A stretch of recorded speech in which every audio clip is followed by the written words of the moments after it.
all really. Virtually unheard of until 2009. Since then it's been a tour regular. It's a category 1 climb in its own right, but it usually finishes up over the Col de Columbier, which is potentially where I'm going to end up today as well, depending if I have enough time or not.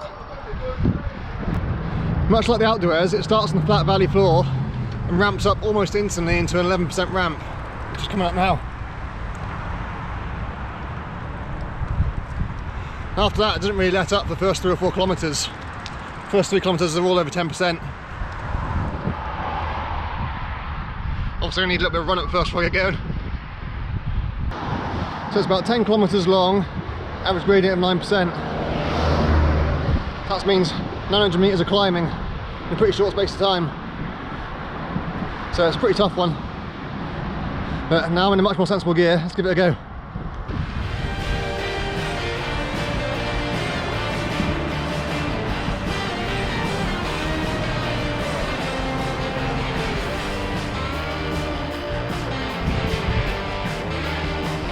First section is absolutely crucial. First gear already. Only about 500 metres in.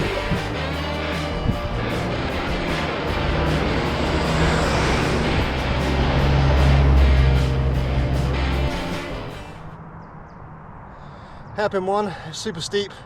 So steep I've had to stop to talk to the camera. It doesn't let up either. Definitely a tougher start than the Alpe d'Huez. At least there the hairpins flatten off so you can rest in the corners, but not on this one. As I say, only about 700 metres in so far. Not even the end of the first kilometre.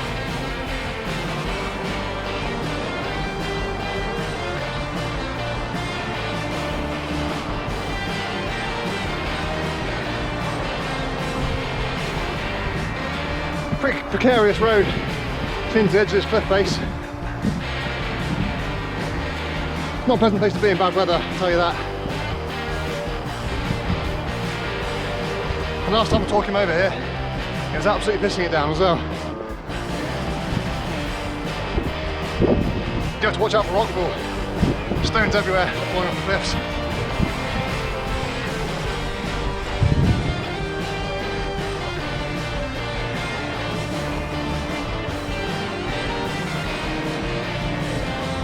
That's where we started, Cluses, all the way down there. Only just over a kilometre ago as well.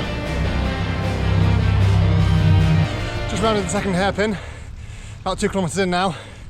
Thankfully it eases up ever so slightly, but not much. We're also into the sun again soon, but at least you're always in the shade in that first section, because the cliff's so steep.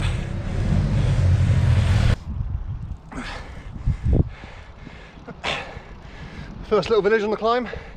The Cluses, I think. Perched on top of that cliff that we just rode above. So it's a pretty spectacular position to be living in.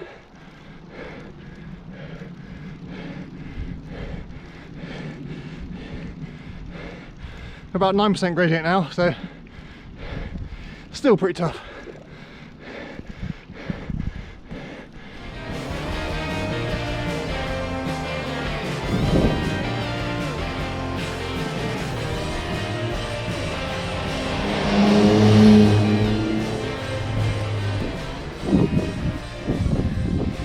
Approaching the village of Cluses, which is about halfway up now. This is the first real let up in the gradient. Have to relax a little bit, makes it easier to talk as well. There's only a brief let up, gradient keeps up again out the other side end of the village, so taking most of this moment to relax.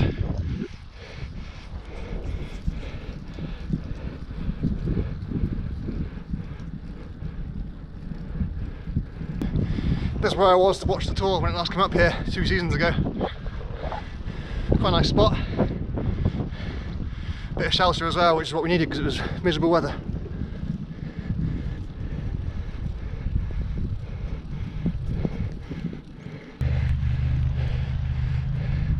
Just had another 10% kilometre right out of the village. Pretty tough. It's in the woods, there's not really much to see, but got a pretty stunning view again now.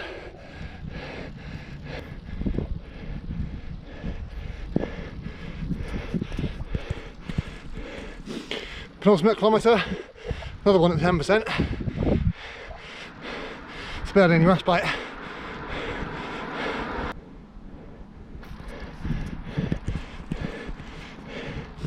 Final kilometre, only 7%. This should be a breeze in comparison to everything else.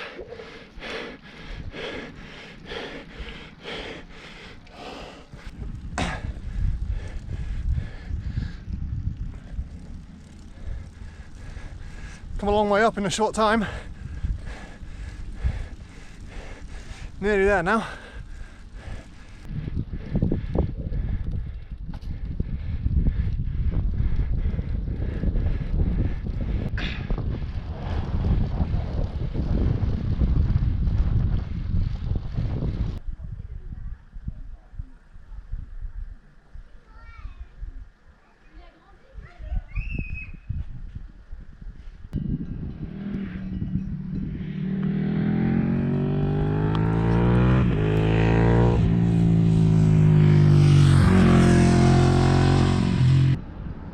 So I just passed over the Col de Romme, which is over there, and the delightful little village of La Romme.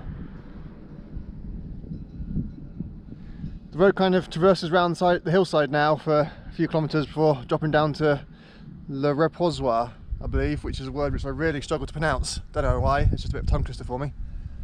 And then from there you can either go back down the road to Cluses and Sconzier, or continue up to the Col de Columbier, which is the way where the tour will normally go.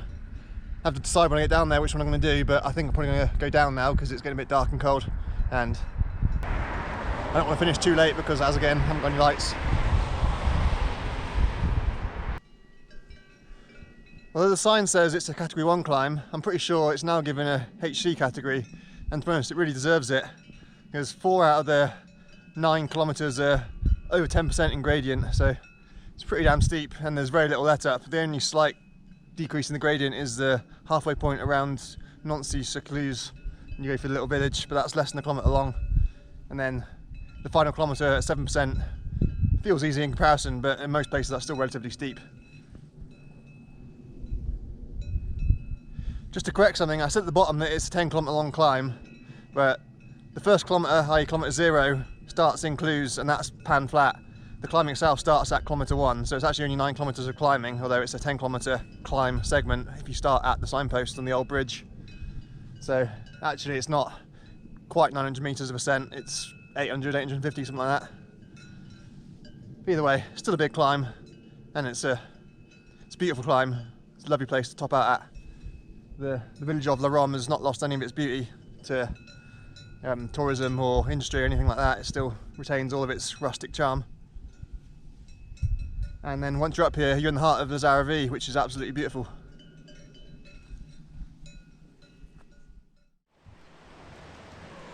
So this is the La Reposoir, however it's pronounced. The halfway point if you want to continue up the Col de Columbier, which is that way. But for me, I'm going to save that for another day, another video, because although it's still warm in the sun now, the sun's going to down behind those mountains in 10-15 minutes, and then it'll absolutely plummet. So I'm going to do the sensible thing, save my fingers and toes and head home. It is mid to late September now, so it gets cold very quickly at night.